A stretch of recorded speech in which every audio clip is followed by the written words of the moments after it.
ಕನ್ನಡದ ನಂಬರ್ 1 ದಿನಪತ್ರಿಕೆ ವಿಜಯವಾಣಿಯಲ್ಲಿ ಪ್ರಕಟವಾಗಿರುವ ಈ ದಿನದ ಮಹತ್ವದ ಸುದ್ದಿಗಳನ್ನೊಮ್ಮೆ ನೋಡೋಣ. ಭಾರತ ತಂಡ 17 ವರ್ಷಗಳ ಬಳಿಕ ಟಿ20 ವಿಶ್ವ ಚಾಂಪಿಯನ್ ಕಿರೀಟದೊಂದಿಗೆ ಶೋಭಿತವಾಗಿದೆ. ಸ್ಟಾರ್ ಬ್ಯಾಟರ್ ವಿರಾಟ್ ಕೊಹ್ಲಿ ದಿಟ್ಟ ಬ್ಯಾಟಿಂಗ್ ಹಾಗೂ ಪಾಂಡ್ಯ, ಬುಮ್ರಾ, ಹರ್ಷದೀಪ್ ಭರ್ಜರಿ ಬೌಲಿಂಗ್ ಬಲದಿಂದ ಭಾರತ ಫೈನಲ್ನಲ್ಲಿ ದಕ್ಷಿಣ ಆಫ್ರಿಕಾ ಎದುರು 7 ರನ್ಗಳಿಂದ ರೋಚಕ ಗೆಲುವು ಸಾಧಿಸಿ 2ನೇ ಬಾರಿ ಟಿ20 ವಿಶ್ವ ಚಾಂಪಿಯನ್ ಪಟ್ಟಕ್ಕೇರಿತು.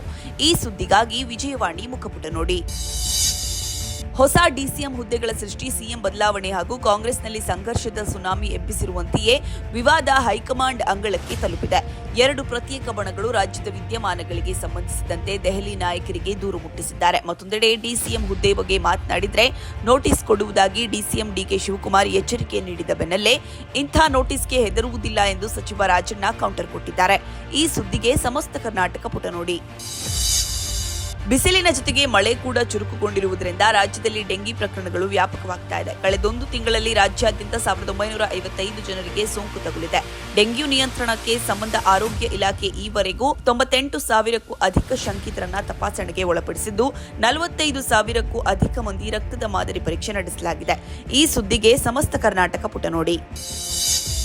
ನ್ಯಾಯಾಲಯ ಪ್ರಕ್ರಿಯೆಯಲ್ಲಿ ಹೊಸತನಕ್ಕೆ ಒಪ್ಪಿಕೊಳ್ಳುವ ಮತ್ತು ಕಾನೂನು ಸುವ್ಯವಸ್ಥೆಯಲ್ಲಿ ಸ್ವದೇಶಿತನ ಅಳವಡಿಸುವ ನಿಟ್ಟಿನಲ್ಲಿ ದೇಶದಲ್ಲಿ ಜುಲೈ 1ರಿಂದ ನೂತನ ಕಾನೂನು ವ್ಯವಸ್ಥೆ ಜಾರಿಗೆ ಬರಲಿದೆ. ಈ ವಿಶೇಷಕ್ಕೆ ಸಮಸ್ತ ಕರ್ನಾಟಕ ಪುಟ ನೋಡಿ. ನದಿ ದಾಟುವ ಅಭ್ಯಾಸದ ವೇಳೆ ಸೇನಾ ಟ್ಯಾಂಕ್ ನೀರಿನಲ್ಲಿ ಕೊಚ್ಚಿ ಹೋದ ಪರಿಣಾಮ 5 ಯೋಧರು ಜಲಸಮಾಧಿಯಾದ ಘಟನೆ ಲೇಹ್ನ ಎಲ್ಎಸಿ ಬಳಿ ಸಂಭವಿಸಿದೆ. ಮೋರ್ ಎಂಬ ಪ್ರದೇಶದಲ್ಲಿ ಶನಿವಾರ ನಸುಕಿನ ಜಾವ 3 ಗಂಟೆಗೆ ಅವಘಡ ಸಂಭವಿಸಿದೆ. ನದಿ ದಾಟುವ ವೇಳೆ ಇದ್ದಕ್ಕಿದ್ದಂತೆ ನೀರಿನ ಮಟ್ಟ ಏರಿಕೆ ಆಗಿದ್ದೇ ದುರ್ಘಟನೆಗೆ ಕಾರಣ ಎಂದು ತಿಳಿದುಬಂದಿದೆ. ಈ ಸುದ್ದಿಗೆ ದೇಶ ವಿದೇಶ ಪುಟ ನೋಡಿ. ನೀಟ್ ಯುಜಿ ಪರೀಕ್ಷೆಯಲ್ಲಿನ ಅಕ್ರಮಗಳಿಗೆ ಸಂಬಂಧಿಸಿದಂತೆ ಸಿಬಿಐ ಶನಿವಾರ ಗುಜರಾತ್ನ 7 ಸ್ಥಳಗಳ ಮೇಲೆ ದಾಳಿ ನಡೆಸಿ ಮಹತ್ವದ ದಾಖಲೆ ವಶಪಡಿಸಿಕೊಂಡಿದೆ. ಜೊತೆಗೆ ಜಾರ್ಖಂಡ್ನಲ್ಲಿ ಪತ್ರಕರ್ತನೊಬ್ಬನನ್ನ ಬಂಧಿಸಿದೆ. ಈ ಸುದ್ದಿ ದೇಶ ವಿದೇಶ ಪುಟದಲ್ಲಿದೆ. ಇಂದು ಜೀವನದ ಜಂಜಾಟದಲ್ಲಿ ಭಾವನೆಗಳಿಗೆ ಬೆಲೆಯೇ ಇಲ್ಲ. ಇಂತಹ ಪರಿಸ್ಥಿತಿಗೆ ಬಹುತೇಕರು ತಲುಪುತ್ತಿದ್ದೇವೆ. ಒತ್ತಡವೇ ಜೀವನ ಎನ್ನುವಷ್ಟರ ಮಟ್ಟಿಗೆ ಜನಜೀವನ ಬದಲಾಗಿದೆ. ಆಫೀಸ್, ಮೊಬೈಲ್, ಹೆಚ್ಚು ಅಂಕ ಗಳಿಸುವುದು ಎನ್ನುವ ಸಂಕುಚಿತ ಗುರಿಗಳಿಗೆ ಮಾತ್ರ ಬದುಕನ್ನು ಹೆಚ್ಚಿನವರು ಮೀಸಲಿರಿಸಿದ್ದಾರೆ. ಈ ಕುರಿತು ಧರ್ಮಸ್ಥಳದ ಧರ್ಮಾಧಿಕಾರಿ ವೀರೇಂದ್ರ ಹೆಗ್ಗಡೆ ಹಲವು ವಿಚಾರ ಹಂಚಿಕೊಂಡಿದ್ದಾರೆ. ಅವರ ಧರ್ಮದರ್ಶನ ಅಂಕಣಕ್ಕೆ ಚಿಂತನ ಪುಟ ನೋಡಿ. ಮೊಬೈಲ್ ಸಿಮ್ ವಿನಿಮಯ ಅಥವಾ ಬದಲಾವಣೆ ವೇಳೆ ನಡೆಯುವ ವಂಚನೆ ಪ್ರಕರಣಗಳಿಗೆ ಕಡಿವಾಣ ಹಾಕುವುದು ಟ್ರಾಯ್ ಗುರಿ. ಇದೇ ಉದ್ದೇಶದಿಂದ ರೂಪಿಸಿರುವ ಹೊಸ ನಿಯಮಾವಳಿಗಳು ಜುಲೈ 1ರಿಂದ ಜಾರಿಗೆ ಬರಲಿವೆ. ಈ ಡಿಟೇಲ್ ವರದಿಗೆ ಮನಿ ಮಾತು ನೋಡಿ. ಪಾಪ್ ಸಂಗೀತ ಆಲಿಸಿದ್ದಲ್ಲದೆ ಶೇರ್ ಮಾಡಿದ್ದಕ್ಕಾಗಿ ಉತ್ತರ ಕೊರಿಯಾದಲ್ಲಿ ಯುವಕನೋರ್ವನನ್ನ ಗಲ್ಲಿಗೇರಿಸಿದ್ದಾರೆ.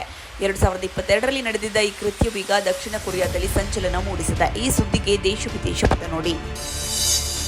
ಚಿತ್ರದುರ್ಗದ ರೇಣುಕಾಸ್ವಾಮಿ ಹತ್ಯೆ ಆರೋಪದಲ್ಲಿ ನಟ ದರ್ಶನ್, ನಟಿ ಪವಿತ್ರ ಗೌಡ ಸೇರಿ 17 ಮಂದಿ ಜೈಲು ಸೇರಿರುವುದು ಗೊತ್ತಿದೆ. ಕೆಲವೇ ದಿನಗಳಲ್ಲಿ ಪೊಲೀಸರು ಚಾರ್ಜ್ ಶೀಟ್ ಸಲ್ಲಿಸಲಿದ್ದು ಆ ಬಳಿಕವಷ್ಟೇ ಆರೋಪಿಗಳ ಭವಿಷ್ಯ ನಿರ್ಧಾರವಾಗಲಿದೆ.